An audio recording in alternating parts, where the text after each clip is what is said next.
कक्षा स्नातकोत्तर उत्तरार्ध हिंदी पंचम प्रश्न पत्र जयशंकर प्रसाद। कार्य प्रारूप व्याख्यान का शीर्षक कामायनी का परिचय। व्याख्यानकर्ता डॉक्टर देवेंद्र सिंह, सह आचार्य हिंदी, महारानी श्री जया राजकीय महाविद्यालय भरतपुर।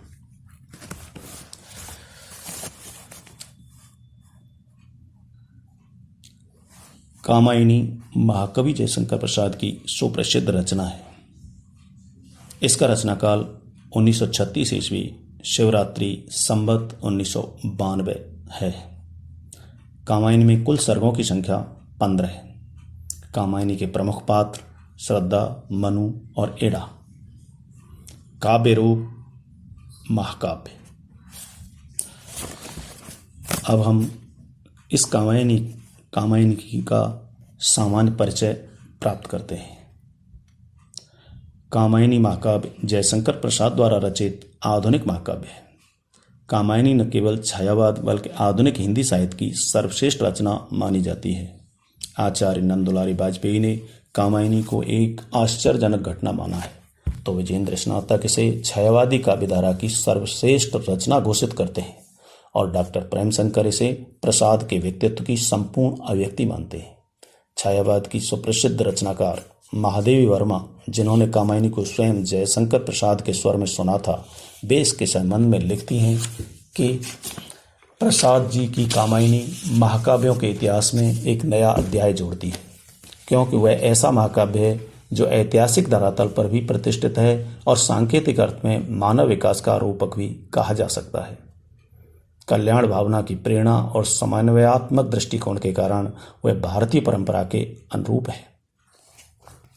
स्वयं जयशंकर प्रसाद ने अपनी पुस्तक कामायनी के आमुख में इसे ऐतिहासिक, पौराणिक और मानव विकास के रूपक के रूप में मानने की स्वीकृति प्रदान की है। इसके प्रमुख पात्र मनु भारतीय इतिहास के आदि पुरुष हैं, जिन्हें अधिकांश विद्वान मात्र पौराणिक पात्र मानते आए हैं। श्रद्धा काम गोत्र की बालिका होने से उसे कामायनी भी कहा जाता है। इड़ा यज्ञ से उत्पन्न प्रजापति मनु की पथ प्रदर्शिता, मनुष्यों का शासन करने वाली, मनुष्य की चेतना प्रदान करने वाली तथा बुद्धिवाणी आदि का पर्यायवाची के रूप में अनेक पौराणिक ग्रंथों में वर्णित हुई है। इस प्रकार इस महाकाव्य में मनु, श्रद्धा और एड़ा अपने ऐतिहासिक अस्तित्व के साथ साथ सांकेतिक अर्थ में मनु मनुष्य तथा श्रद्धा उसके हृदय पक्ष और एड़ा उसके बुद्धि पक्ष का प्रतिनिधित्व भी करती है। इस तरह अपने सांकेतिक अर्थ में यह मानव विकास का रूपक भी सिद्ध है। इसके अतिरिक्त इसमें वर्णित जल प्लावन की घटना का भी अपना ऐतिहासिक, पौराणिक और सांकेतिक अर्थ निहित है। कामायनी महाकाव्य कुल 15 सर्गों में निबद्ध रचना है। इसके सर्गों के नाम मनुष्य की मानसिक अवस्था के विकास के द्योतक हैं। सर्गों के नाम क्रमशः इस प्रकार हैं: चिंता, आशा, श्रद्धा, काम, वासना, लज्जा, कर्म, ईर्षा, इड़ा, स्वप्न, संघर्ष, निर्वेद, दर्शन, रहस्य और आनंद।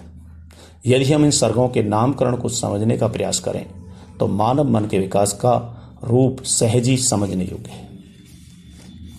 मनु अर्थात मानव मन जल प्लावन अर्थात सांसारिक संघर्षों के कारण चिंतामग्न है।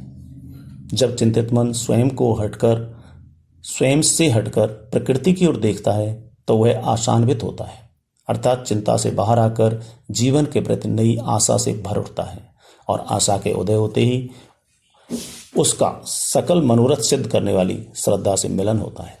श्रद्धा का साथ उसमें अर्थात मन क्रमशः काम, वासना और लज्जा के स्तर को पार करता हुआ कर्मरत होता है। लेकिन मन तो मन है, अब उसमें अधिक सहवास के कारण या कहें कि अधिक सुख के कारण ईर्ष्या का जन्म होता है, जिसका परिणाम है श्रद्धा का त्याग और इड़ा का स्वीकार। अब वह इड़ा के साथ पुनः नए स्वप्न बुनता है और परिणाम स्वरूप संघर्ष के दलदल में फंस जाता है। यहाँ हम देखते हैं कि मनुष्य अपनी अति उपभोग प्रवृत्ति के कारण जल प्लावन का शिकार होता है तथा अधिकार के स्वप्न के कारण पुनः संघर्ष में जा फंसता है। संघर्ष का ही परिणाम है कि वह निर्वेद की अवस्था में पहुंचता है तो निर्वेद की भूमि पर उसे नए लोकों के दर्शन होते हैं, उनके रहस्य को भी समझता है और अंततः आनंद की प्राप्ति कर स्वयं को स्थिर करता है। मानव मन का इतना सुंदर, इतना सटीक, इतना अर्थपूर्ण और इतना संपूर्ण रूपक हिंदी तो क्या विश्व साहित्य में दुर्लभ है। यह महाकाव्य ऐतिहासिक और भौतिक घटनाओं तथा पौराणिक प्रसंगों के माध्यम से सूक्ष्म और सांकेतिक अर्थ देता है। वह हिंदी जगत की अनुपम थाती है। हिंदी जगत में कामायनी को लेकर तरह तरह की व्याख्याएं प्रस्तुत की गई हैं, लेकिन महाकवि की गहन दृष्टि और सूक्ष्म दृष्टि का संपूर्ण अन्वेषण होना अभी बाकी है। यही कारण है कि कुछ लोग इसे एक दुरूह और कठिन कविता मानकर छोड़ देते हैं या इसके अवमूल्यन का असफल प्रयास करते हैं। वस्तुतः कामायनी की सृजन की प्रेरणा का मूल उत्स उनका अर्थात प्रसाद जी का अपना युग ही है। इतिहास की स्थूल घटनाएं और पात्र केवल सामयिक और क्षणिक महत्व रखते हैं, किंतु उनकी मनोवैज्ञानिक प्रक्रिया और अनुभूति अखंड मानवता का चिरंतर सत्य बन जाती है, जिनकी पुनरावृत्ति घटनाओं तथा पात्रों के रूप में होती रहती है। मानवता का यही सनातन इतिहास है। कामायनी महाकाव्य का स्थूल घटनाक्रम अत्यंत संक्षिप्त और सांकेतिक है। इसके ऐतिहासिक पात्र मनु, श्रद्धा, इड़ा, कुमार, आकुली और क्लाप इतिहास की सनातन प्रवृत्तियों का ही प्रतिनिधित्व करते हैं। अपनी अतिशय भोगवृत्ति, अहंकार और प्रकृति मर्दन के कारण जल प्लावन होता है और देव संस्कृति नष्ट हो जाती है। बीज रूप में मनु बसता है। वह चिंतातुर है, लेकिन प्रकृति पुनः खिलने लगती है।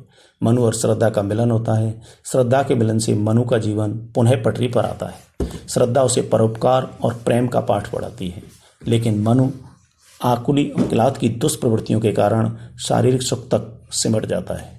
श्रद्धा के गर्भवती होने पर उससे ईर्ष्या करता हुआ इड़ा को प्राप्त करता है, लेकिन वहां भी अहम और अधिकार की चाह में मनु और इड़ा का संघर्ष होता है।